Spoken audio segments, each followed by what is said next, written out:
Hello, everyone, and thank you for joining us. My name is Jamie, and I am a digital associate of the space. I will also give a visual description. I am a white man in my 30s with floppy brown hair and stubble. Today, I am delighted to welcome you to this afternoon's webinar, Empowering Creativity and Innovation at Leeds Library Services Studio 12, with our very special guest speaker, Jamie Hutchison. That's not easy to say. All in one sentence. This is the third webinar in a series of webinars designed for the West Midlands Library Services on how to create your very own digital projects. It is my genuine pleasure to introduce today's speaker. Jamie joins us today from Leeds Library Services Studio 12. Jamie, I'm going to highlight you now. Add a spotlight. There we go. Lovely. Hello. And I will unhighlight myself, and I will let you take it away. Thank you very much, Jamie, for inviting me. I'm Jamie Hutchison, the Senior Librarian for Art, Music and Creativity at Leeds Libraries. A continual passion of mine is to provide free, accessible, multifunctional spaces where people can access the latest industry developments, spaces that allow people to grow, develop and find positive ways into fulfilling roles within the creative industries. Leeds is lucky to have such a forward-thinking library service and have spaces like Studio 12 that I've been running for 23 years now, which is kind of crazy. Each year I open my door to thousands of young people and adults with the expectation of discovering the latest groundbreakers from the city, and to be in that sort of position and offer those opportunities to members and public to reach their full potential gives me great honour. I champion the talent that we have, the great creativity and the richness in this city. I've always loved new technology and exploring creativity using that. My background is in fine art sculpture, and I moved into doing a master's in interactive media. And as part of that, I kind of started to work with libraries and communities, and then moved into the library service. And now 23 years later, here I am taking on the kind of creative art and music departments across the whole floor now.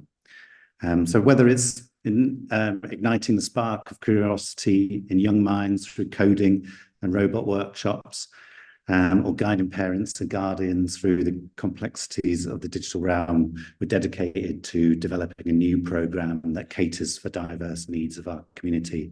Our aim is to inspire individuals of all ages to encourage and engage with technology, nurturing their skills and interests, and perhaps even paving their way into future careers in the digital industry. Embracing this, libraries are not merely adapting to change, they're thriving as vibrant hubs of innovation, business startups and lifelong learning. Here we can see some of our digital offers across the city, and it's something that I've definitely been kind of trying to map that digital journey and work with our colleagues across how we move through that. So young people will start with us, you know, in code clubs and Coder Joes and Raspberry Pis through workshops.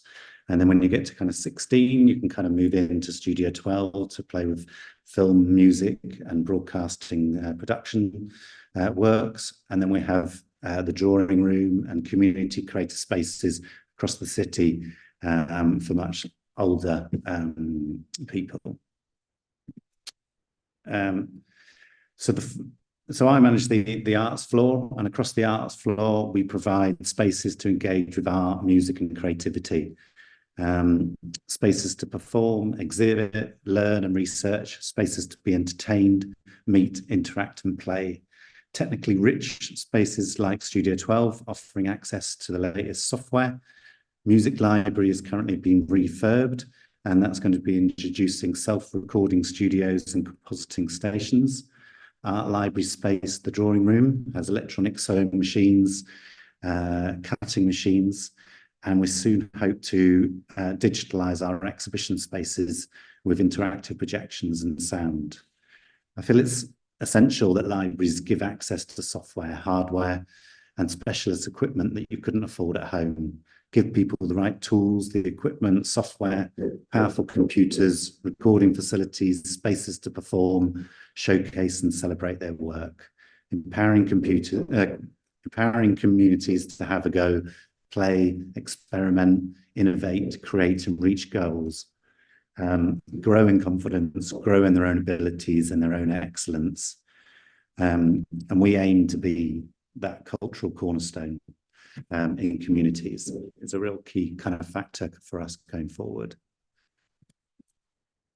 Maker spaces and innovation labs have become the norm for libraries, breathing life into maker movement, becoming the catalyst for creativity and collaboration. With 3D printers, laser cutters and coding kits at our fingertips, we unleash the potential of innovation, business development and startups. Here we can see some of the spaces across our city.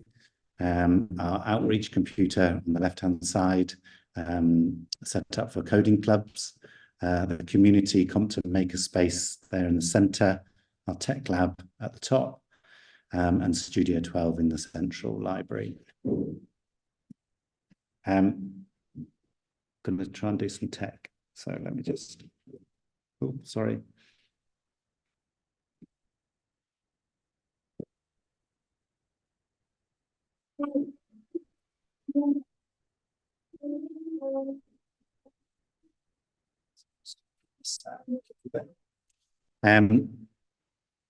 Interactive displays and technologies are expected. They're the norm. When you walk into the Tate Modern or Imperial War Museum, people are not so excited or amazed by the use of tech. And this is a real task for libraries, I feel, and to keep up and do well. Our challenge is what people expect, the level of quality and how much things really cost.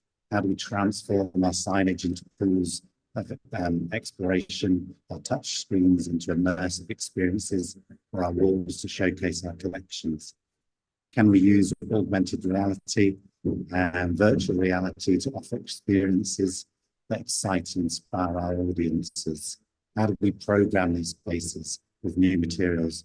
How do we refresh and maintain these? What skill sets do we need and what support we require? We use projects all around us to add. We use projects all around us to add value to using digital elements, working with artists, what we've got, the tech that we have, the talent that we have and have developed.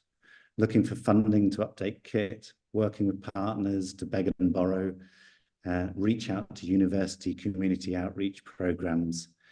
And there's two kind of nice examples of using VR. Is this piece, which is by Rosie Summers, and it's an interpretation of The Lion and the Witch and the Wardrobe as a VR. And this was part of the Novels That Shaped Our World programme in partnerships with Libraries Connected, Arts Council England and BBC Arts. We produced an immersive experience with VR artist Rosie Summers and commissioned her to create a live drawing performance in VR of the Narnia world, which was streamed and viewable on headset at the festival. This is another really nice example, the Leeds 360 Cypher. And this was a Studio 12 production featuring some of our best grime and hip hop artists from Leeds, showcasing different genres and styles of lyrical writing to the Words in the City Literature Festival. I'm very passionate about grime as a form of writing, expression or poetry, and devising a way that puts them into new audiences to listen to the lyrics and what young people are saying. Shot in the bell tower of Leeds Town Hall in glorious 8K 360, people were able to wear the headset and experience grime hip-hop cypher. The film featured the likes of battle rapper Dialect, a grime artist, rapper Davo, grime artist CH, hip-hop artist Kirk Wang, and the amazing grime artist Crawler. These were all graduates and members of the Studio 12 programme that we were able to bring together and present in a kind of new, unique way to quite a different audience and really kind of get those young people's voices heard. Our libraries are treasure troves, constantly engaging with new audiences and projects. Through commissions, working with artists, we've been able to open our collections and share with our communities in new, exciting ways using technology. We encourage creative reinterpretation of our special collections and have commissioned emerging artists and established artists to produce innovative work that engages with new audiences. These have been digital, physical, or hybrid form. We want to continue to open our collections to inspire families, students, entrepreneurs, artists, writers, and performers. There are so many stories still to be explored within our collections, and we're always looking at different ways that we can share them with communities. Our rare books are important cultural assets for the city, and we're passionate about making these as accessible as possible by bringing our collections out into the communities, venues, and hosting events, exhibitions, talks, and workshops for all ages and backgrounds. Holding a book that is hundreds of years old is a powerful and exciting experience that can often rekindle or inspire a new love for literature, history, or art. What I'm very excited about is how we add value to this experience. How do we spark interest? Can engagement using technology, art, and music help? How can we make new work from this, a performance, an exhibition, online, or a film? Our digital collections stand as monuments to preserve, and accessibility, bringing the divide between history and modernity. But libraries are more than repositories of knowledge. They're vibrant centres of community engagement and digital literacy. But as well, we must support at a basic level those first steps. Through programmes and workshops, we empower individuals to navigate the digital landscape with confidence, equipping them with basic skills they need to thrive in the digital age. Basic skills allow access, skills, and the motivation to move on to great things. Across the city, we have over 350 digital champions that are trained staff that are able to support all ages with drop-ins, helplines, provide super fast Wi-Fi, printing, and an iPad lending scheme across the city to create a 100% digital city. Through these programs, our staff are able to refer them to our digital and creative offers and give them the skills and the motivation to go further. We also provide online learning platform through the Niche Academy to support self-led learning. And this is something that we really kind of developed through lockdown, but it's been a great tool to get people with those sort of first steps, train our staff, and get people with those sort of basic needs. However, our journey is not without challenges. Funding constraints, obsolete library policies, staff capability and skills and willing, restrictive IT policies and understanding of requirements can be a challenge. But I do feel armed with our resilience and determination, and most importantly, librarians' mentality, a can-do attitude. We can kind of forge ahead, embrace these challenges as opportunities for growth and innovation. Light Night is a great example of where we let our staff explore tech, let loose and experiment through the year. Staff can animate our collections to create projections, map spaces, or play with our programming to create games and light controlling robots. With over 10,000 people coming through the door on that night, it becomes bigger and better each year. On Light Night in Leeds Central Library, it's brimming with activities, children activities, projections, spaces to relax and chill out, sensories areas, get creative with craft activities and have lots of fun with games. Great for families and a great for our staff to be able to play with the tech. We actively look for partners to work with, funding opportunities and commissions to engage with new audiences. This is a recent slide from a presentation we do to partners, promoting what we do and how we can get excited to start conversations, look for joint opportunities, have oven-ready projects when it arises.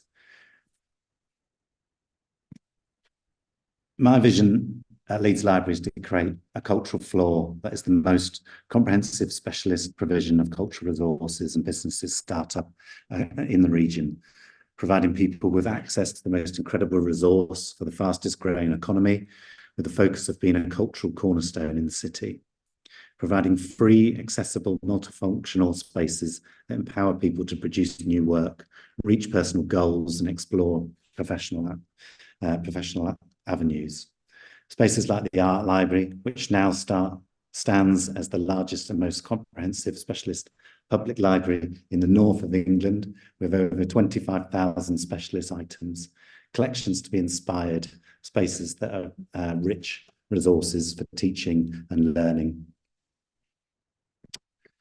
Across the floor, we want to create an environment that allows people to find positive ways and fulfilling roles within the creative industries, spaces that would nurture engagement with peers, spaces to learn, to research and gain expertise.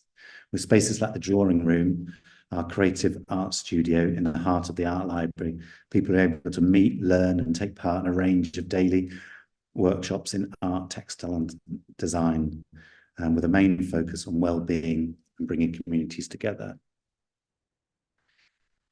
Right at the heart of the art floor, we have room 700, a multi-arts space uniquely positioned between art and music. It's a space to think, talk, make and do, with a year-round events and activities for all ages, interest, inspired by heritage, culture, special collections and books within the Central Library, from film screenings to performances, talks and networking events, exhibitions to interactive events. Room 700 is able to host up to about 200 people in a number of setups to accommodate a wide range of events. Room 800, our wellbeing space for hosting small exhibitions and workshops. It's a breakout space for our larger events. And we hope this year to be able to achieve digital projections and sound setups to display a new set of digital artworks in that space. A nice example of how we use this space was the recent exhibition called Eulogy and Rebellion to Romance, which celebrated the lives and the journeys of the first generation Jamaicans who settled in Leeds during the 40s and 60s. People brought in images, we were able to scan them and kind of create a book and a collection and an exhibition. And we had the lovely privilege of inviting the King to visit and come and see that exhibition. So it was a great event. As a team, we work across the arts floor. We run a festival called Sound Mind and Creative Mind, which brings a month-long activity of events and workshops themed around mental health, partly used as a marketing tool and a way to reach new audiences. We deliver a month-long festival using art and music to explore mental health. Events run across the city are free, pay as you feel, or low cost. Together, we possess the power to enhance users through music and art, to foster creativity and promote well-being, to support our communities.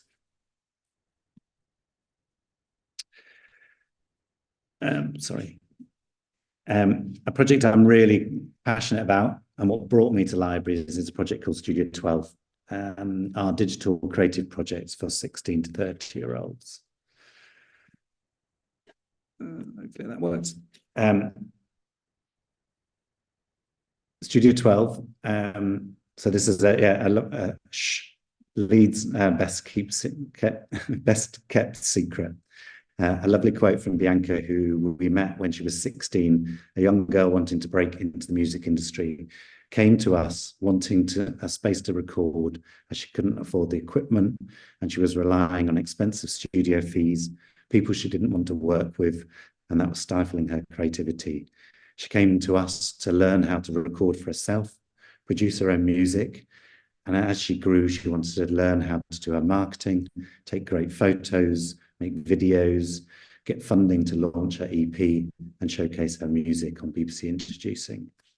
She's gone on to work in the industry, gaining recognition as a new emerging female artist. And now at 31, we're able to bring her back to lead on masterclasses, working with groups of young women to inspire the next generation. And that's what Studio 12 is about, where people can grow, gain expertise, and be heard.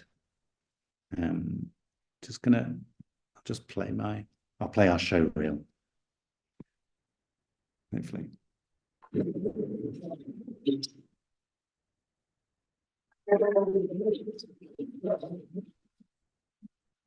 What spark of life? And flame, flickering and casting my shadow in the corner of this world. But if we can glow together, we can illuminate the walls that keep us apart. We can light up the sky, become beacons for all humanity. Let the world see who we are, what we can be. We dance and we reach and we leap for the stars. This city recognizes my need to be part of something. A world I can immerse myself in. A world where my senses will be allowed to live and breathe. Because I share this basic human need to be heard, to create, to be who I am. And I'm not alone. Because Leeds knows we must have an orchestra in order to create a symphony. Without strings, brass, woodwind, there are only drums. And without drums, there will be no beat in the heart. So we are alive, if possible.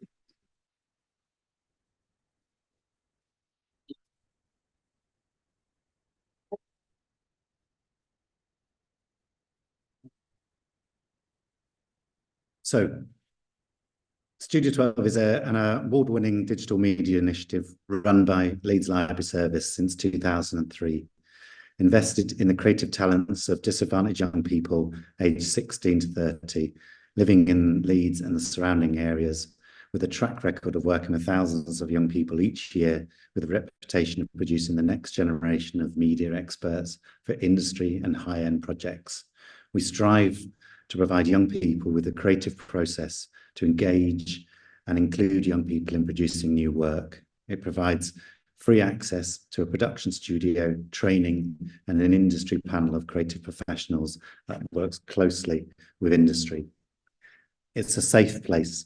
It's a trusted space, giving space for developing ideas, receiving advice and creative, experiment with new technology, realize hidden talent, and reach personal goals to explore professional avenues. The space houses a fully equipped studio with a wide range of industry standard multimedia, film, video, VR, photography, music equipment, and software packages, with business support provided by the library's Business and IP Centre. Started with just 4 laptops, me and some cameras. It's now grown into a department on the arts floor. Day to day, young people are able to join, as you would a library service, and come in and use the studio in the afternoons. We're open for members, and they come in each day and work on their own projects. It very much works on a one-to-one basis, and young people's can come in, and it's really up to them and what they want to do and what they want to achieve. And from that, we're able to then show them other areas and other things that they might be interested, so that they can learn new skills and move on to greater things.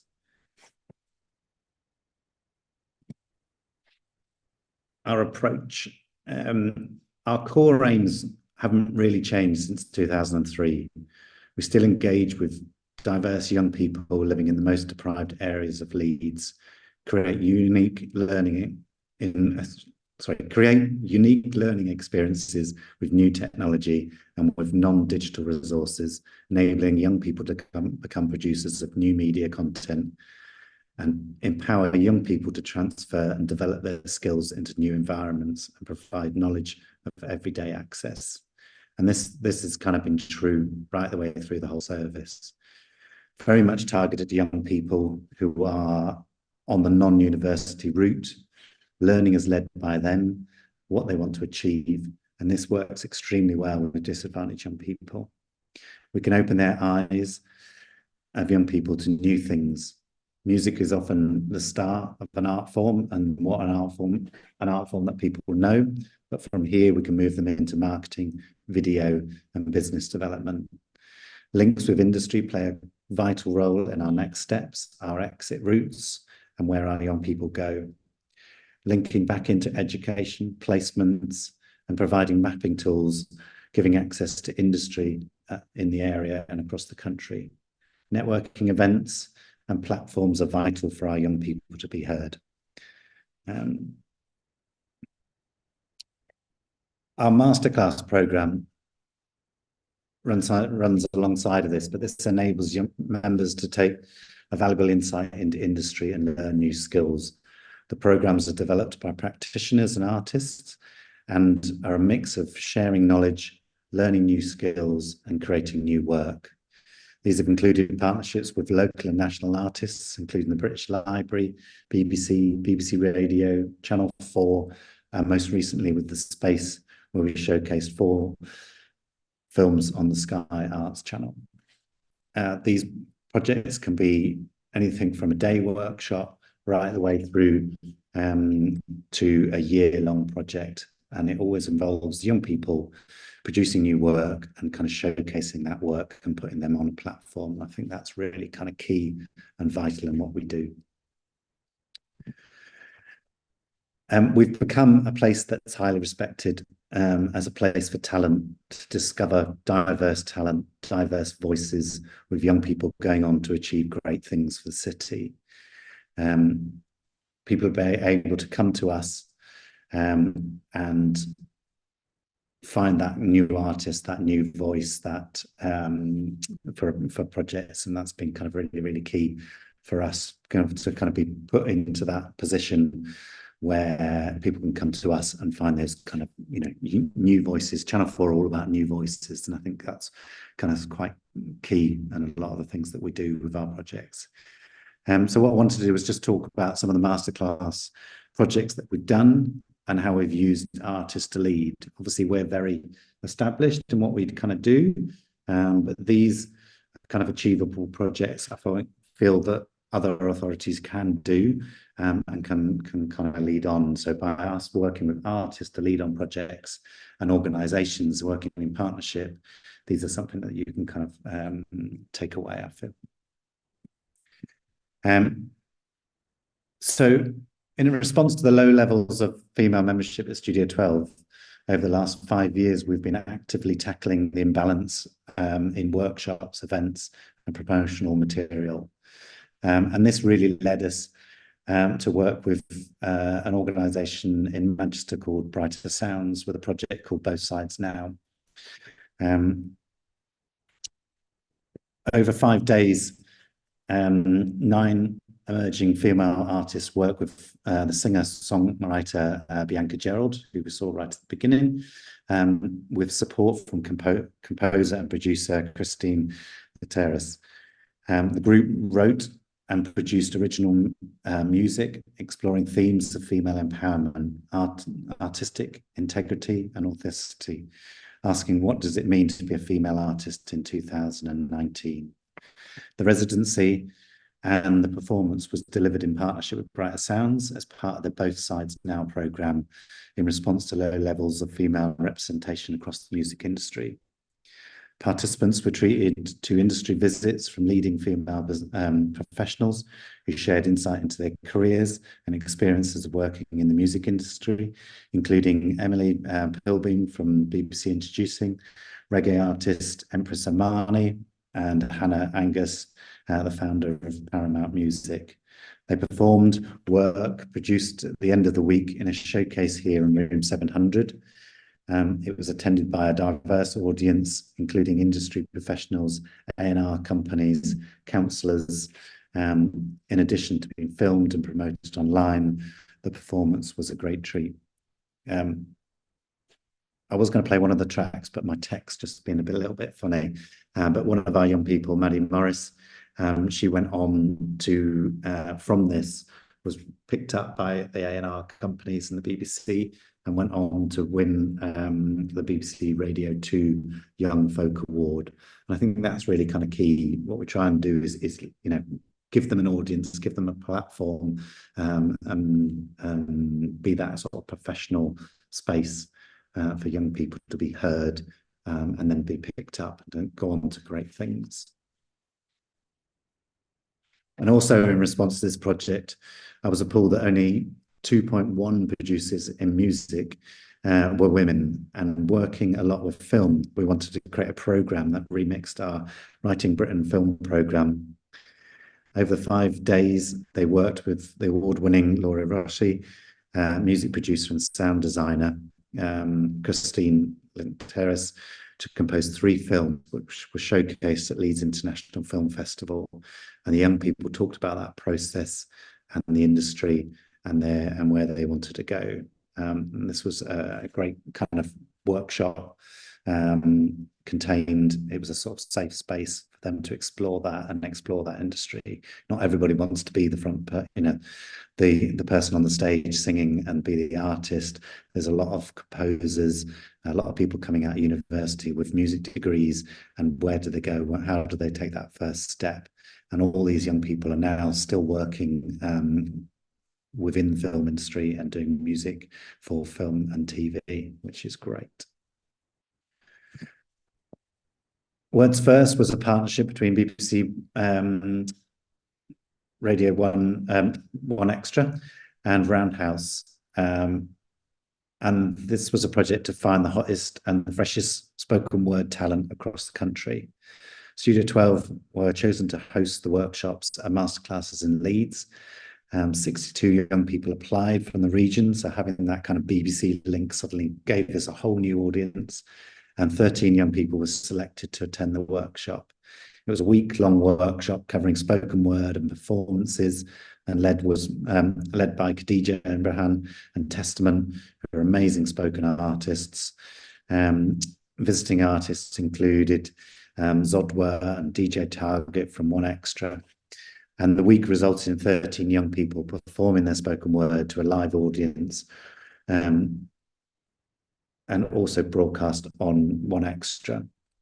6 people went on to receive more training at Roundhouse in London, and the week concluded with Denmark selected to perform at the 1 Extra live event, which we can now hear his performance. Maybe not.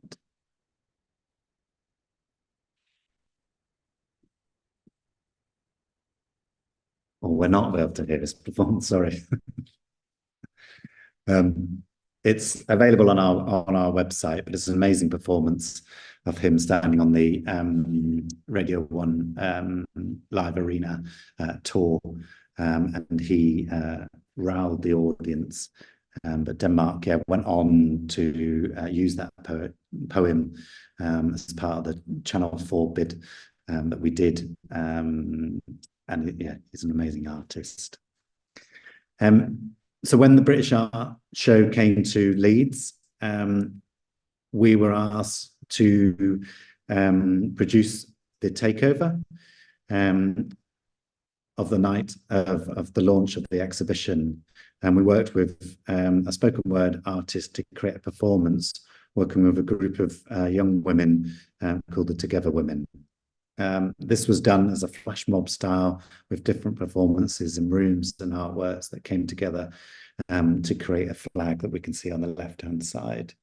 But again, it was working with an artist over a number of days to write new poems and create a performance as part of that. We often run day workshops. When visiting artists are in the city, we're able to invite them to the studio to work with small groups of young people and regular members. Some nice examples of Awate from the British Library, who produced a remixing workshop from the British Library Sound Archive. We had Glenn Scott Masterclass, where he was in the city giving a talk at music college, and we were able to bring him to the studio as part of that, as a part of their outreach program. But this was really to look at advanced music production, mastering, and how to work with vocal mixing and mastering, and then resulting in a track from scratch at the end, using artists in the audience, where he went round and he recorded different elements and produced a song within an hour. We've run FX workshops using artists around us, using special effects. Drum and bass artists come in and regularly kind of deliver workshops, but quite often these are little tasters that we can work with artists, or there might be that opportunity to invite them to the studio to meet our young people.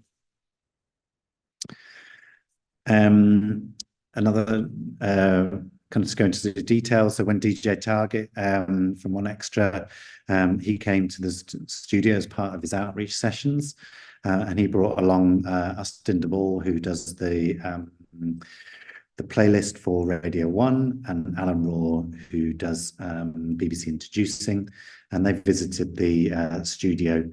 We were able to invite 13 of our young people to attend the workshop, and get them to listen to their music and tell them how to kind of get that onto the radio. And with 6 people from that session had their music played on One Extra on DJ Target's program, and then 4 of those people went on to play at the BBC Introducing stage, which was amazing to kind of see them, you know, leaped into the industry, you know, much better than what the College of Music did. So I've got to take that credit. This built great relationships with the producers, and I think that was really key. You know, knowing the producers from One Extra or BBC is a really key thing for us. You know, the producers at Channel 4 are the people that we need to speak to get projects off the ground. And this led us to deliver a sort of target session to address the imbalance of the music industry, and they loved that. They really wanted to work with us. So bringing the likes of Jamsey, Supernova, and Dale Roberts to the library, running day workshops, DJ sessions, performances, talks, and just meeting our young people and the Studio 12 members was really inspiring, and just, you know, made those people not untouchable. They could speak to them and get advice, and as women together, kind of that empowerment was amazing from that session. Recently, we were just gonna, hopefully this works. Studio 12 was commissioned to produce a film that celebrated Leeds West Indian Carnival that had been running for 50 years by Look North's team. And we chose to work with 2 of our young people that we've been working for quite a long time, that do flash mob style performances of Shakespeare to unexpected members of the public. And we really felt that they needed the support to take it to the next level. What they were doing was kind of going to chicken shops and doing performances of Shakespeare, but we really wanted to, give them that platform. And so we proposed to the BBC Look North team that we could pull this off at the carnival. So this was performed live at the carnival and broadcast as part of the evening news on the BBC Look North report from the Leeds West Indian Carnival. This is a lovely example of Shakespeare at Carnival. Where's my mouse? So I'll just show you this.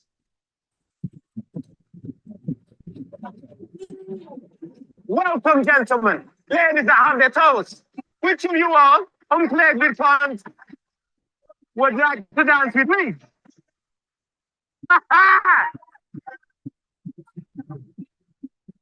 She not makes it. She out swear half corn. Am I coming in now?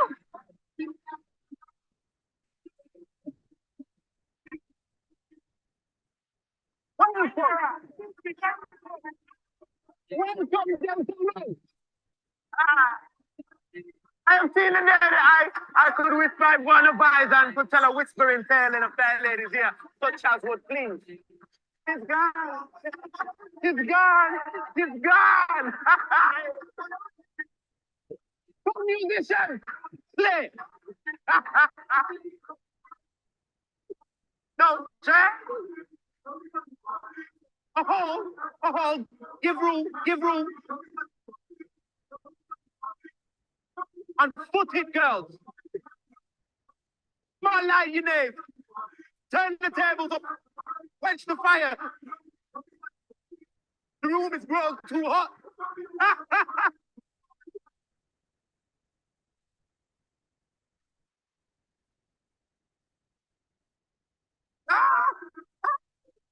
This look for sport comes well. Nay.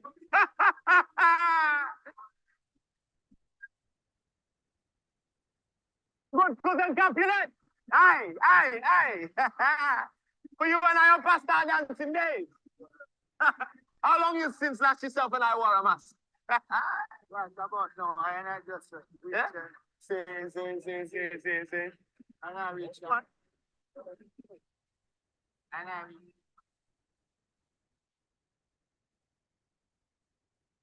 Yeah, it was a very fun day running around the carnival, landing on unexpected people. But yeah, Landar and Tyrone were long-term members of the studio, and just to be able to really kind of put them on that platform. And their theatre company has gone on from strength to strength from that. They appeared on radio.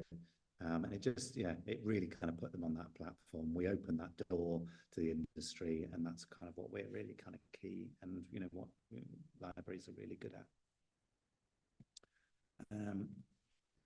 at. From there, we were Studio12 was we bidded, and you know, we do a lot of film commissions now, working with young people. And that's our expertise, producing films, working with groups of young people to create new work.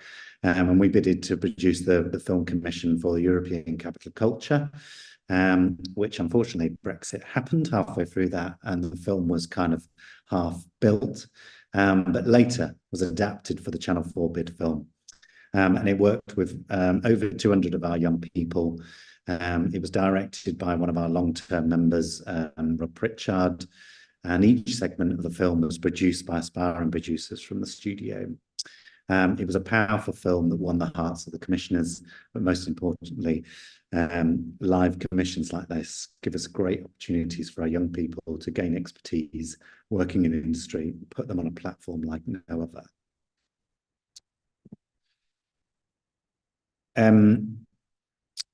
So this was a project we got through the British Library, and called Writing Britain, and it was a writing program, and it came with a really nice budget, and we thought we could actually just take this writing project a little bit further and take it into film, and so we worked with Left Eye Blind, who are a film company from Leeds, to develop this project, and now this project has gone on, and we're probably in our third year running it.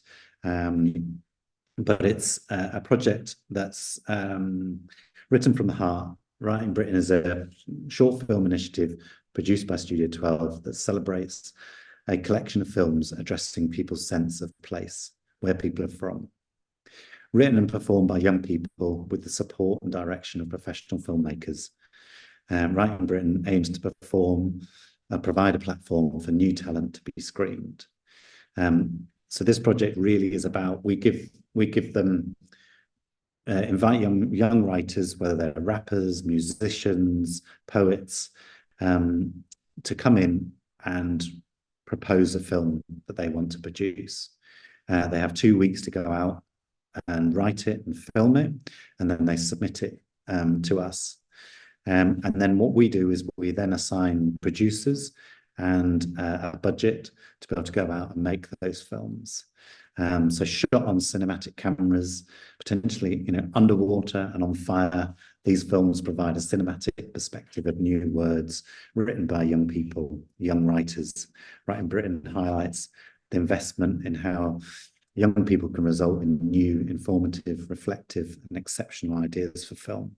Writing Britain has been showcased on BBC Three, international film festivals, Channel 4 Random Acts. Yeah, so it's great. So I'm going to show one of the films, and this was working with Asma, who was a spoken word artist, who's experienced a lot of mental health issues. She writes around mental health, but she's an amazing writer, an amazing performer. But this is her piece. This was produced by one of our long-term members, and we used the kit that we have, but also were able to build sets and put quite a lot of budget into this one.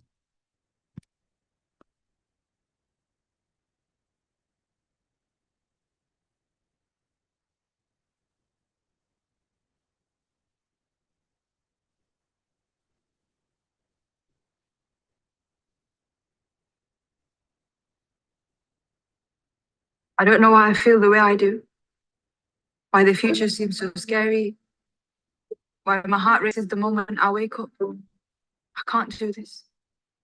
I really can't do this. I can't face another day, another minute here. Breathe slow. I reassure my racing heart I can do this. I can do this. Sometimes I look for comfort in my bedroom, watch back-to-back episodes on YouTube and Netflix, read a book or two, order in a takeaway, try to sleep, then try to sleep some more. I stand and watch as the trains rush by, a moment of sanctuary, as I dream of escaping these four walls. Stacks of plates start to pile up beside me, dirty laundry spread on the floor like a carpet. Vivid dreams, palpitations, sweaty palms, short breaths. Doctor says talking about it will help. Until then, try out these pills. The only person I'm speaking to is myself, agitated. Waiting for my name to make it on top of a waiting list. Tried the pills but was sick of the numbness. Night and day merged into one. Have I showered? Maybe yesterday. Maybe not in days. I lost count. I need to escape this. I ride trains to reclaim my freedom. Looking forward to a fresh start. I jot down a bulletproof plan. Make a list of all the friends I can't wait to catch up with. Maybe I'll go shopping. Switch up my style, get my nails done. Get new perfume, find love, settle down, have kids. Who knows? I'm healing and embracing what's true. Body relaxing, eyes get heavy, continuing sleeping. Without holding the novelty myself, I can't do this. I really can't do this. I let my mind trick me into a false sense of security. The more I travel, the more the baggage gets heavy. The anxiety I left behind keeps falling like a thief, constantly stealing my hopes, leaving me at the mercy of fear. My brain's tired, body myself chooses fight over flight. To battle the demons my mind presents. Screaming, why, God, why? I did nothing to deserve it. Will I be able to live my life? I can't do this. I really can't do this. I need to escape this.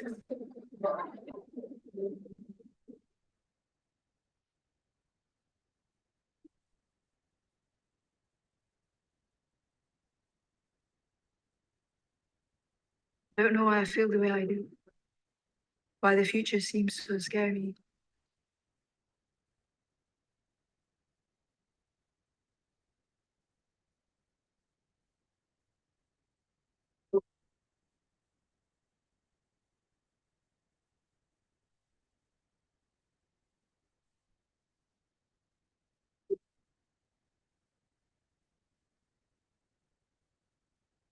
Yeah, so there was an amazing film, and around that kind of film, we obviously it's an extremely sensitive subject.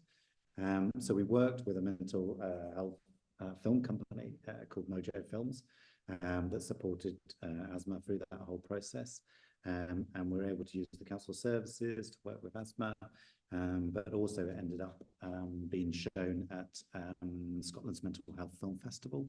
And Asma is, you know, an amazing kind of speaker, and be able to kind of very brave to kind of go out and kind of talk about that and showcase that. But yeah, she's gone on to do amazing things with that film. So much that she's been picked up by Adidas, and she's now on the side of in Dubai as Impossible is Nothing, playing basketball. She's an amazing kind of woman. But yeah, the studio really has kind of grown to find that talent, and that's what's really, a talent pool that the city can kind of draw upon. And for us, being able to put our young people on platforms so that they can be heard, use our initiative as a council, as a library service, is so important to me. If we create and give them professional opportunities, the right tools, the right spaces, the right support, they can grow and they can reach their full potential. So new developments. So watching the space, Leeds Library has been successful in the first round of the Library Improvements Fund from the Arts Council.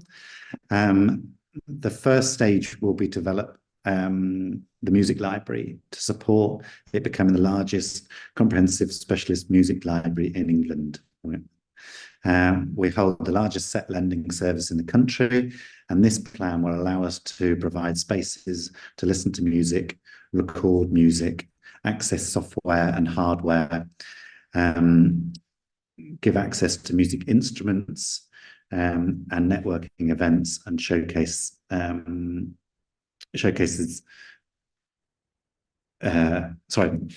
learn musical instruments and meet like-minded people. This is an extension of what we do in Studio 12. So when you get to 30, what happens? But now we can open that up. We can open it to all ages, from young to old, using the music library. Here you can see some of the plans designed by the Opening the Book, which hopefully demonstrates a refreshed space, giving us the flexibility to adapt to new audiences and display our collections. The new space will allow people to listen to music, record music, access software and hardware, borrow instruments, come to their first gig, join a music session, or gain business insight into the industry.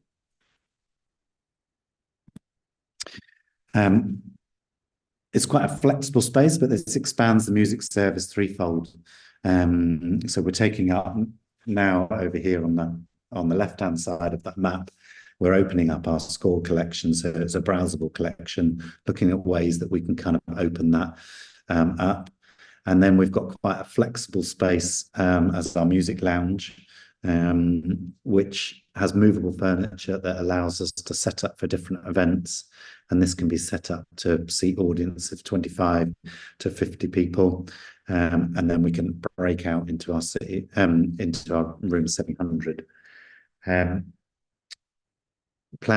We've basically, we've got plans for performances, plan recitals, talks around music and business development in a wide range of music genres and aspects of the music industries, spaces to record podcasts, live instruments, small groups, and all for free. So exciting times for the service starting in 2025. Luckily, the builders have stopped banging now, so it's quite good. They literally started yesterday, so it's very exciting.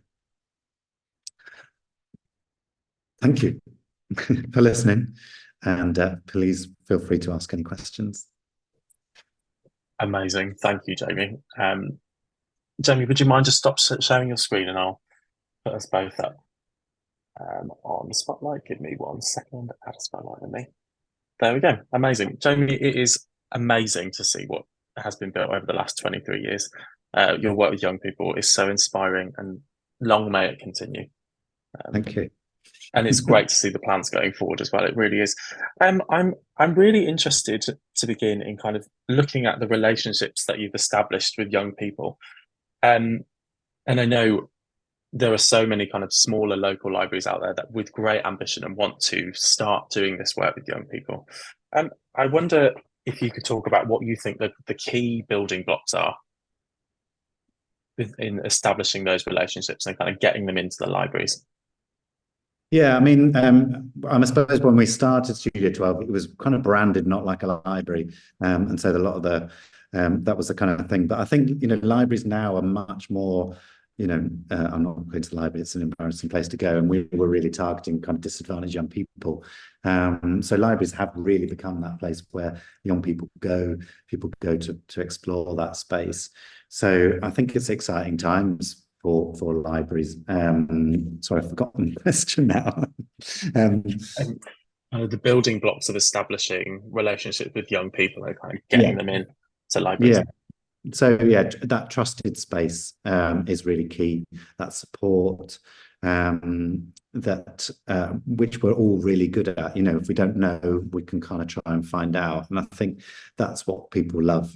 People come to us, maybe in a bad space, but we're able to open up to all sorts of different supports. Especially now, our libraries have become that kind of community hub.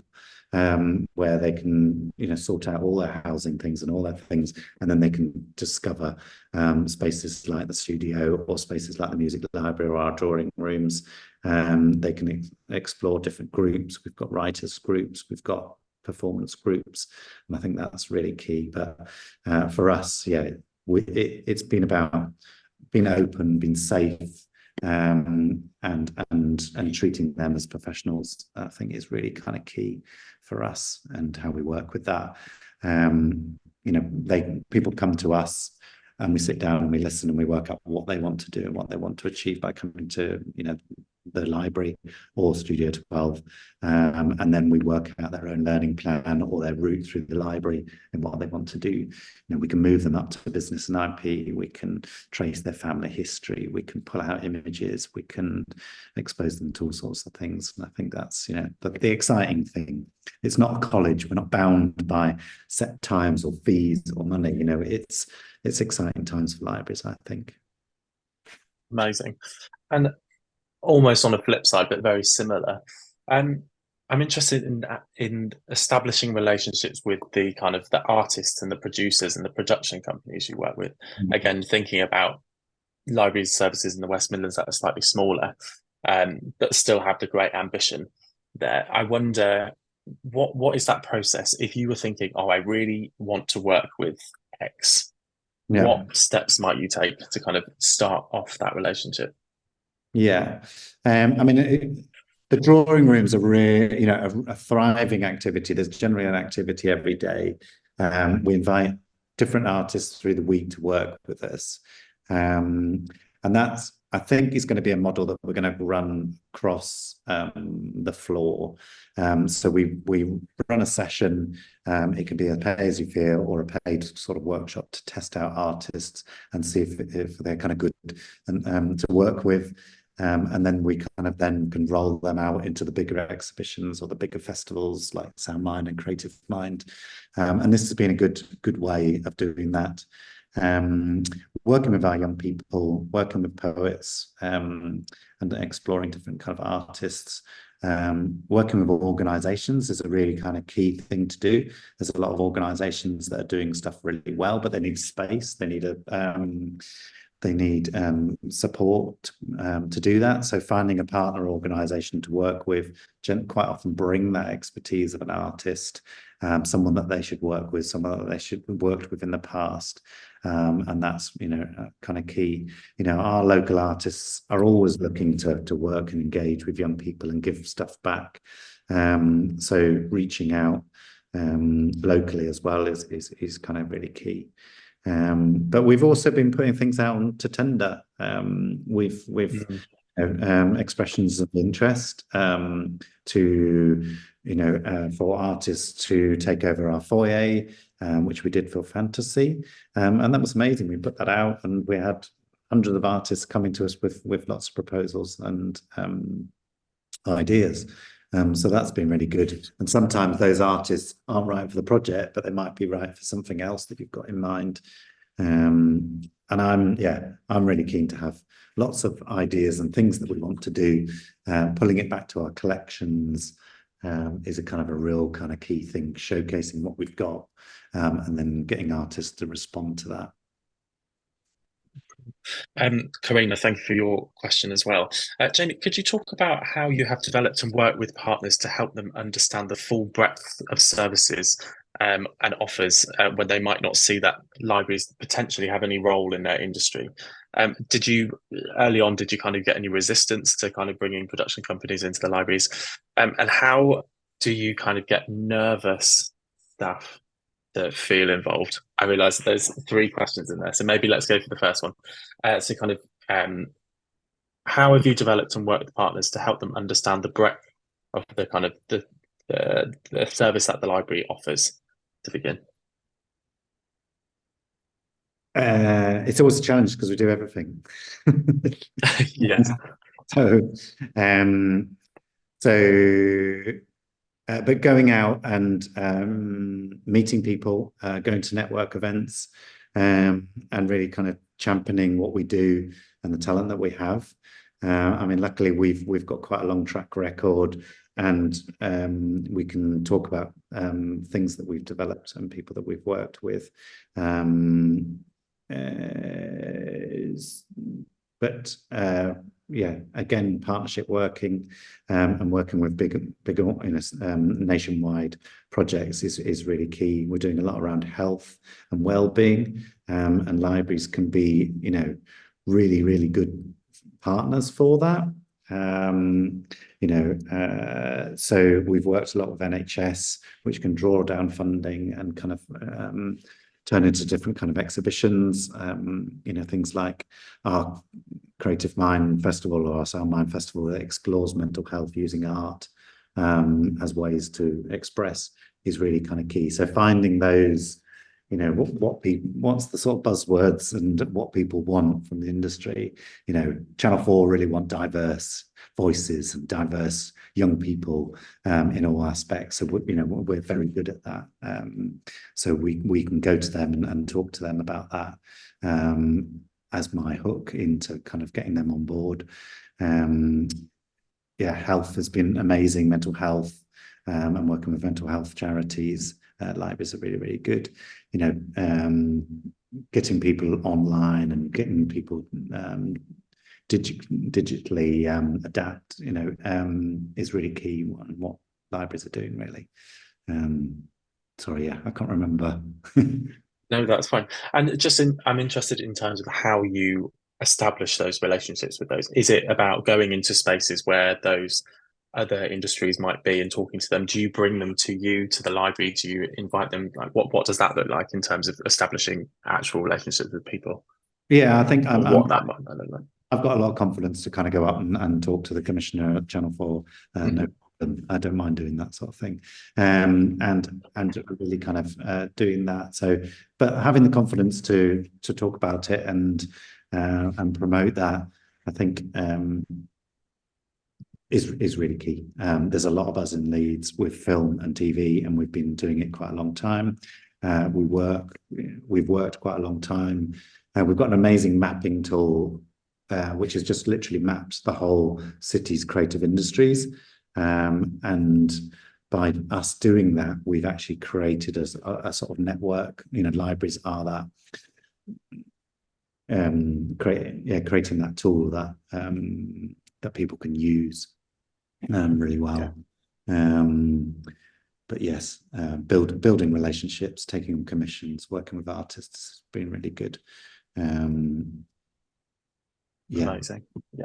Yeah. I would just say, to add to that, in the West Midlands, there are 2 organisations that I would point people towards: Culture Central and Create Central, who are the kind of central bodies for I would say more Culture Central, kind of more traditional, kind of maybe performing arts based, but then Create Central, kind of more TV and film based as well. They'd be really good partners to talk to because they are connector organisations, I guess, kind of bringing all the different creatives, production companies, anyone you might need, they are connected into. So anyone that's watching for the West Midlands, I would really recommend checking them out and getting in touch. And Jamie, you are not quite so nervous about approaching a commissioner from Channel 4, but I wonder, for someone that is maybe slightly more nervous or new to that process, is there anything you might recommend there? No, let's go with that one, and I have a second question. No, I mean, I work in a council, So we have an international relations team that bring people to the city. We have Visit Leeds, which is, you know, an organisation trying to make the city and put the city on the map. So speaking with those, you know, people within your internal structure is a really good thing to do. You know, we've got an amazing international department that kind of bring people to the city, and I think, you know, just reminding them that you exist, you have those spaces, you've got those resources. You know, we work a lot with that kind of internal stuff as well, which is really good. You know, we've got our internal health department, and everyone's got those sort of agendas, and luckily libraries does everything. So there's always, you know, the city might have a city agenda. You know, we've got the Leeds Charter 2026, I want to say, where we're 600 years old being a city. And so that's a big kind of like, everyone's kind of working to that. So if we can find ways that we can build and do projects around that, then we become quite useful. And it means, yeah, we can work with the council departments and other kind of things, and then tap into kind of different fundings for that. Amazing. And in terms of working with staff within your library service, particularly around getting them involved in digital projects, do you have any advice for working with any particularly digitally nervous staff and how to kind of bring them into the fold? Yeah. I mean, it's always been a problem. And oh no, that's not my job. I don't know what to do. This, you know, like this room behind me. I don't know what to do with these computers. But it's down to just about, we've tried various different kind of models with that. Luckily, you know, as I get older and older, our LDAs and our frontline staff are getting younger and more tech savvy. But we do training programs. So I run fortnightly training sessions that I can invite our staff to. We've got amazing young people that work with our staff, and they come in and teach them how to do it. We have guides that I've kind of written, and we've also got video tutorials that we use for young people. But I always say to my staff, you don't have to be tech to work in here. It's about, you know, if you don't know, that's absolutely fine to put your hand up and say, I don't know. But what we're really good as librarians is finding out how we might learn to do that. You know, there's thousands of tutorials online, there's lots of resources, and, you know, what a librarian's very, very good at is finding those resources and finding that support and that information, and not be afraid to be, you know, to say, I don't know. You know, quite often I don't know. So we find out, we learn, and we do that together with young people. But it's absolutely fine. The beauty is, you know, we do a lot of cross-generation projects. So if you've got young people involved, they've got a phone in their hand, and they're completely tech savvy with that. And a lot of stuff we can do now, we don't need cinematic cameras anymore. We can kind of do a lot from our film. So, you know, we do a lot of those sort of projects where young people produce a film of, you know, collect stories, or they collect videos from older generations. And that's a great way, you know, you're just the instigator, and you've got a young person who's completely tech savvy, and you've got the stories that can be from an older generation. So I think it's, yeah, thinking about projects, not going, tech. It's more thinking about how I can deliver something and create a project that can be delivered. Amazing, thank you. I'm going to ask a final question, but it's quite a big question, so apologies, Jamie. What do you see the future of digital creativity in libraries nationally being? Or maybe internationally, who knows? There's all possibilities with digital. I mean, for me, yeah, I think it's an amazing time for libraries at the moment, particularly with the Arts Council coming on board. And their involvement and their enthusiasm for working with libraries. You know, the presentation, the slide that I put in, we go out and we talk to people because we're really good partners to work with and to get funding. If an arts organisation or a digital tech company is looking to get funding, libraries are really good tick box. So we quite often go out and talk about that and say, you know, the Arts Council really want to work with libraries. They want to see more libraries producing work and getting funding. So amazing times for that. For me, yeah, libraries are more about, for me, I'm really keen for people to get access to things like software and hardware. That is really key. Why does everybody have to buy Macs and all the software and all the hardware when you could kind of borrow it and use it in the library service? And then then that kind of builds them to go into the industry and buy that equipment. But I think, yeah, as well as books and resources, software is really key. Equipment and hardware, maker labs and maker spaces are being kind of a real good trend. But I think, using technology creatively is kind of, something that I'm always championing and going on about, really. I'd love 12 studios across the country, but people keep telling me I can't do that now. Not yet. Not yet. Perfect. Jamie, and where can people, if people have follow-up questions or want to talk to you or contact Studio12, what's the best way to do that? So it's, shall I just pop it in the chat? Yeah, that would be great. But it's Jamie Hutchison, so jamie.hutchison@leeds.gov.uk is my main contact, or you can contact studio12@leeds.gov.uk, or come and have a visit. Absolutely fun. Love to show you around the spaces, and especially when we reopen with music. I think it's going to be an amazing floor.